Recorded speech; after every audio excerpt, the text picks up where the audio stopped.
This is the Unstarving Musician. I'm Rabanzo. This is my podcast. It features conversations with independent music artists and industry professionals with occasional special topic episodes featuring yours truly. A glimpse into the minds of my varied guests, all intended to help independent music artists better understand the marketing, business, and creative processes that empower us to do more of what we love. Make music. Welcome to another episode. This is episode 303 of the Unstarving Musician. How are you doing? Where are you? What are you wearing? Me, I'm wearing the same thing I did when I got up out of bed to get dressed. Like you care. But if you do care, that was to go to the gym and walk the dog. Yup. We're in another state of weirdness in the world. Today, as I record this, the news cycle is bearing down on us, creating a sense of tension in some circles, more in some circles than in others. Some of us try to ignore it, but we're probably all a little stressed by the weight of the world at this moment in time. I suppose all we can do is remember to be kind to one another and to ourselves. You know, I live in Mexico, Querétaro, Mexico, if you're just tuning in for the first time or haven't heard me say that a million times prior. And I got to tell you, traveling about and living in now 3 different countries, including my home country of the United States of America, the one in which I was born, that people all over the world are stressed by their politics and things. So you're not alone. You're never alone. I have just started rehearsals. I'm starting rehearsals, actually, with a new blues ensemble I'm kind of excited about. It's a local one. I love the name of this band, Serpiente Elástica. Amazing name. I met the band leader, founder, David Pedraza, through our mutual friend, Johnny Bergen, who has performed in and around Querétaro, Mexico City, and Zacatecas with yours truly on drums. So anyway, that's cool how these things work out. Johnny is great at connecting people. And David's looking to further develop the Chicago style of blues sound for his own band, and I'm thrilled to get to work with him. Keep developing my own skill at that style. And musically, I've also dusted off the acoustic. It's past time to start writing songs again. Hopefully some melodies will come to me soon as I work on getting some level of competency back. So, yes, that's what's going on with me. I hope your world is amazing today. And I'm here to talk to you today. It's just me again about donations as a monetization option for independent musicians. And there's going to be, at the end of the episode, info about a companion download for this episode. So hang in for that. And all right, so not long ago, I researched donations as a monetization option for independent podcasters. And it occurred to me at that time that donations can obviously work well in the independent music world, and does for some indie musicians. The general idea is that donations can play a role in sustaining your creative endeavors. So I may, as I talk about this topic, I may substitute the word tips for donations, by the way, just in case you're confused. I mix them up, but I can hear some musicians thinking, and that's right, I can hear your voices, I can hear you thinking, I can hear your thoughts, that asking for donations or tips is difficult or undesirable. But as Patreon reminded us some years ago, it's a practice that artists have employed for centuries. And in a way, it's kind of a shame that, that we've had to do that. But it is the reality, and it's becoming more the reality for other professions and art forms. I'm noticing there is a conversation that I've had here on the podcast that says that, we're all musicians now. And I think it's true. Musicians are sort of a canary in the coal mine for the way certain facets of the economy are going. So musicians can encourage donations by making regular announcements across your socials and in interviews, email newsletters, and at shows. And so I'm going to explain, in case this concept is kind of new to you, or the use of the word donations in here is kind of new. It'll be a little clearer as we move along here, but we can increase donations through these announcements by including a clear and consistent call to action that tells fans exactly how they can offer their support. So the idea is you have to be specific. And I should back up here just a couple of steps, but you may be trying to make a career out of music. You may be, chances are good, you're balancing some other source of income. Or maybe you play music for the joy of it, yet still enjoy getting paid. So I think these principles really apply to you, to all of you that I just mentioned, no matter the category that you fall into. So here, I'm going to give you 2 examples of effective donation requests adapted from the websites of one podcaster and one writer. So these are real-life examples. I kind of tweaked them a little bit. The first example is, love our music? Please visit our crowd sponsor page to learn about the different ways of supporting us. We now have a new tip jar available, so it's as easy as clicking, tipping, and done. Your support equals love. If you've been hanging around this podcast or subscribed to Liner Notes, my newsletter, you're familiar with that, where that came from. And then the other example here is from a prolific writer who works on a strictly donation basis and making a good living doing it. And it goes like this. I spend hundreds of hours and thousands of dollars every month making music. Oh, I adapted it for music, by the way, but this was adapted from a writer. For 17 years, I've offered behind the scenes and early access to my music for my Patreon members. I have no staff, no label, not even an assistant. A thoroughly one-woman labor of love that is also my life and my livelihood. If this labor makes your own life more livable in any way, please consider aiding its sustenance with a one-time or loyal donation. Your support makes all the difference. And correction, that is actually from a musician who has been on this podcast. I kept thinking writer because when I wrote my own donation blurb, I borrowed it from a prolific writer, so I had writer on the brain. But that one actually was from a musician who has been on the Unstarving Musician podcast. So we, musicians, we can foster community, trust, and accountability through transparency of fund usage. So by telling fans how donations are being used and how they make a difference. You can kind of hear that alluded to in the last example that I gave you. Okay, so let me talk about donation platforms here. The idea is that we want to make it easy for fans to support us by using multiple donation platforms. So some popular options, for example, are like Buy Me a Coffee, PayPal, Venmo, and Patreon. And then ConvertKit's tip jar is a somewhat newer option that I use. I really like. It's one of the ones I've included. And PayPal.me is another easy option for accepting donations. It allows you to create a custom link within your own existing PayPal account. And I just give special mention to those because there are a couple of the ones I've used. I've also used Buy Me a Coffee, and I've done some custom things on my website as well. But again, the idea is to offer multiple options to accommodate various preferences for payment options or for making donations. All right, let's talk about payment options. So you want to cater to different payment option preferences as well. So that means including credit cards, bank transfers, and cash, and cryptocurrency if you're into that. So basically trying to cover all the bases. Any way that they can make a monetary donation, you should make it available. And by the way, sometimes support is not necessarily something that involves money. Some people can't afford to, or may not be in a place in time where they can make a one-time or recurring donation. So you can offer other options. In the example of like the podcast world, it could be leaving a review for your podcast. For musicians, there could be a similar type of situation, and telling a friend, sharing your music with a friend. There are all kinds of things you can get creative with that.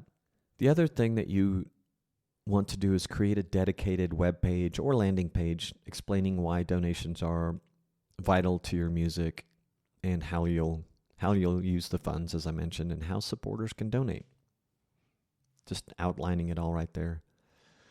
And you want to consider incorporating the following on your donation page. First, a clear and compelling statement that inspires people to donate. And that might be like the examples that I gave earlier, something along those lines.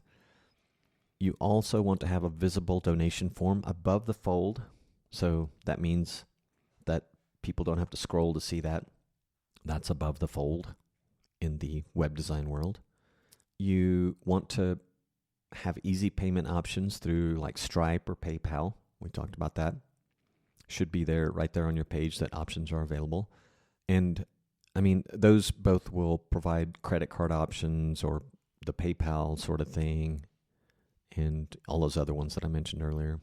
You want to minimize external links to increase your chance of conversion or increase your chance of getting a donation, because if you're putting external links on your web on this page, anytime you do it, someone could be hopping off of your site or your page. And sometimes you want to do that, but this is a great page not to do that on. Just keep them captivated right there. Don't give them a reason to leave if you can help it. And then you also want to include like pre-selected amounts and an amount labeled other, where they can choose their own, and recurring payment options. So pre-selected amounts might be like they can choose from like a drop-down menu that says $5, $10, $25, $50, $100. And then maybe they want to give something in between, which is why you have an other amount. It's basically one where they can fill in how much they want to give. And the ever awesome recurring payment option where they're like, I'm going to support you this whole year or so, at least this year, and they're going to give you $25 a month or something like that. So you want to give them those options. And then also a pre-selected checkbox to cover transaction fees. This avoids like a surprise at the end of checkout. It's like, oh, there's a $5 transaction fee or whatever it is. They're kind of high, it seems like these days. Maybe $5 is a little exaggerative. Exaggerative? That's a word, right? Just made it up. Maybe. And it potentially saves you money on processing fees, because a lot of people, I know I do, if I'm making a donation for something, I'm like, sure, I'll cover the transaction fee. I would love that if somebody did that for me. That's a good thing to do. And then consider a thank you gift or an incentive offer, such as a free song download or some sort of merch, maybe stickers or something like that. You can be very creative here as well. And then lastly, social media sharing buttons, so that supporters get a little encouragement to spread the word. Like, I just gave to Robonzo, check it out. And maybe somebody else will be like, I'm going to give to Robonzo. So yeah, the social sharing thing is great. And a lot of people really love to say when they donated to something they believe in. I get that. Okay, now incentives, to talk a little bit more about that, like the thank you gift or incentives. They can be really powerful motivators for donations. So like I said, consider offering them, and consider tiered incentives tailored to the different donation levels. So maybe someone who gives a $5 one-time donation can get a free song download or a lyric sheet or something. But at the $100 level, they can get a CD or an autograph poster or something that's offset by is in line with the level of generosity that was exhibited in that particular donation. Shout-outs are good incentives. So if you have a newsletter, you can give shout-outs in your newsletter to people who donate. If you have a podcast, you can give shout-outs on your podcast to people who donated. You can also do them at shows and, let people know on your website. You can also offer free merchandise and or exclusive or early access to content, like a song you're working on, maybe some other form of art you're doing. And private Q&A sessions are also a good example of some of the incentives that could work. And they don't have to be tangible or something. They don't have to have a specific monetary value, but they should be unique and appealing to your fans. So that's something where you have to do a little exploring and maybe some polling with your fans and testing to see what do they really want. All right, let's talk about crowdfunding, because I think that fits into the whole donation model. So platforms like Patreon can be an excellent avenue for raising funds for like recording projects, ongoing expenses, gear upgrades. But It's important to remember, if you embark on the endeavor of crowdfunding, that an existing audience across social media, email newsletters, and your networks are crucial to the success of any crowdfunding campaign. And what I mean by that in a nutshell is you need to have a following. You need to have a reasonable following for this to be successful. I mean, this crowdfunding is not a means of getting a following, so you need to have one first in order for this to work for you. So tips for a successful crowdfunding campaign. Here are some tips for that. So ensure the campaign looks professional and appealing from beginning to end, from pitch to the perks, all the way. It needs to look really good. Remember, this is like a competitive playground, crowdfunding. And you want to learn from successful campaigns and unsuccessful campaigns to gain some, insights that'll help you promote your campaign effectively and actively and successfully. You will also want to research different crowdfunding platforms and consider factors like artistic, creator-focused platforms versus those that are focused on different areas or more generic, and also the funding models. So some of them have like all or nothing campaigns, meaning that if you meet your goals, you get all the money. If you don't, you get nothing. And there are some others that don't do that, where you will get whatever you raise. So you have to think about there are trade-offs to both. One might have just sounded way more appealing than the other across the board, but it's not necessarily true. There are trade-offs, because some of the ones that are like all or nothing, if you have the audience for it, they can really help you draw some attention and help your campaign get discovered. So you just have to weigh what works best for you. And remember, people love supporting their favorite music artists. So if this is new for you and you're kind of feeling timid about it, totally understandable, but people really do love supporting their favorite music artists. So just keep that in mind. They will want to help you. And also bear in mind that a friendly and informative tone works best, really, for when you're asking for donations. Just be yourself. Share your vision with your audience to inspire them to support your work. You'll maintain a genuine connection with them by doing that. And yes, people love helping people. So as you build connections and share your passion, you might motivate others to contribute and be a part of your musician's journey. If you're already including donations as part of your income, let me know if you picked up any ideas from this episode, or if you have any good ones for me to think about and maybe share in a future episode. If you would like to learn more about topics like this one, please consider signing up for Liner Notes. That's the every other week email newsletter by yours truly, in which I share some of the best knowledge gems I've garnered from the many conversations here on the podcast and things I'm just researching, thinking about. I've heard you guys, some of you, say that you want to know about. And you'll also be privy to the latest podcast episodes and Liner Notes subscriber exclusives. Yes, exclusives. It's free. You can unsubscribe at any time if you want to do that. If you want to subscribe, go to unstarvingmusician.com/liner notes. Now then, I hope you will consider sharing this episode with a friend, or maybe shooting it out on the socials. As I mentioned, there is going to be a companion download for all the stuff I talked about. So if it would benefit you to have it all on a couple sheets, a couple pages, that is, in PDF format, kind of like almost like a checklist. There's going to be a link in the show notes, so feel free to grab that. It is free, and there will be things there that will help you remember all this stuff if you're kind of more like a visually minded person. All right, until next time.